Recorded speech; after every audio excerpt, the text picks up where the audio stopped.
Meno di un minuto al via di questa quarta corsa, il premio Stella Rossa, riservato a cavalli europei di 3 anni, vincitori da 2 a 10.000 euro in carriera. Partenza con l'autostart, corsa sul miglio. Sono 7 i partecipanti a questa corsa e li andiamo a leggere. Con il numero 1 abbiamo Invisibile Cup, Riccardo Pezzatini, sferrato agli anteriori col 2 Ipazia, GPD, Sandro Capenti. Con il numero 3 Inox Signo Par, sferrato agli anteriori con Lorenzo Baldi. 4 Iside Danny Bar, sferrato anch'esso agli anteriori con Marco Stefano. Poi abbiamo Ice Wise AS, anche lui sferrato con Goccia d'Oro. E chiude la prima fila Gaetano Casella con Imperia Play. Con il numero 7 abbiamo Ira Funesta Spritz e Andrea Farolfi.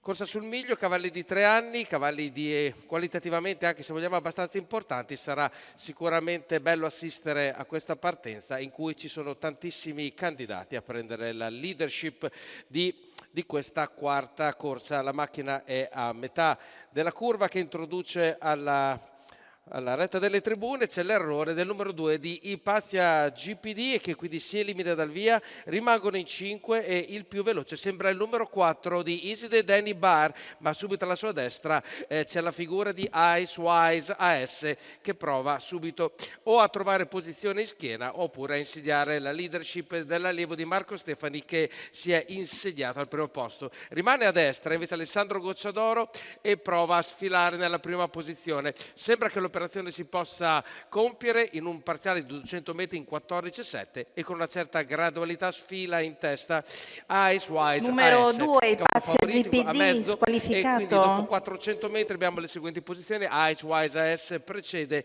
Iside Danny Bar e poi abbiamo l'allievo di Riccardo Pezzatini Invisibile Cup in terza posizione. Iera Funesta Font segue in quarta. E poi gli altri 2 cavalli rimasti in corsa con in fondo Inoc Signopar.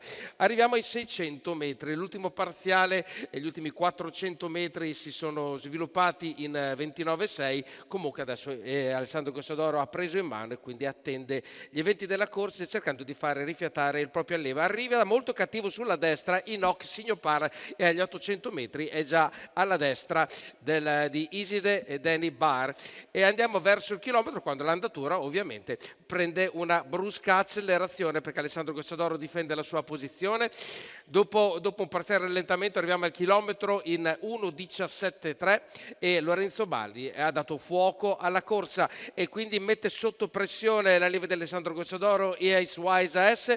Andiamo agli ultimi 400 metri con questa accoppiata che se le dà di santa ragione, quindi in Wise AS a destra Inox Signopar segue Iside Danny Bar, che ovviamente è accucciato nella schiena di Alessandro Gocciadoro in attesa di un eventuale varco in retta di arriva. Si pone in mezzo alla pista anche Pezzatini con Invisibile Cup che prova la retta d'arrivo. Inox Signopar a destra di Wise S, ma trova l'open stretch Iside Danny Bar che va a vincere e con Ira Funesta Spritz che arrivando da dietro battezza i 2 litiganti, quindi battezza sia Inox Signopar che Ice Wise S e quindi vince questa corsa Iside Danny Bar che prendendo appunto l'open stretch supera con una certa disinvoltura il numero 5 Ice Wise AS, si difende dal finish veramente imperioso di Andrea Farolfi e Ira Funesta Spritz. Quindi primo numero 4, secondo numero 7, terzo il numero 5, quarto il numero 3, quinto il numero 1. Ripetiamo ancora, quindi vince Iside Danny Bar per Marco Stefani, allenato da Enrico Montagna da programma, e poi è figlio di Nadal Shiba, questa femmina, e di Sister Danny B. La proprietà è di Vittorio Truccone.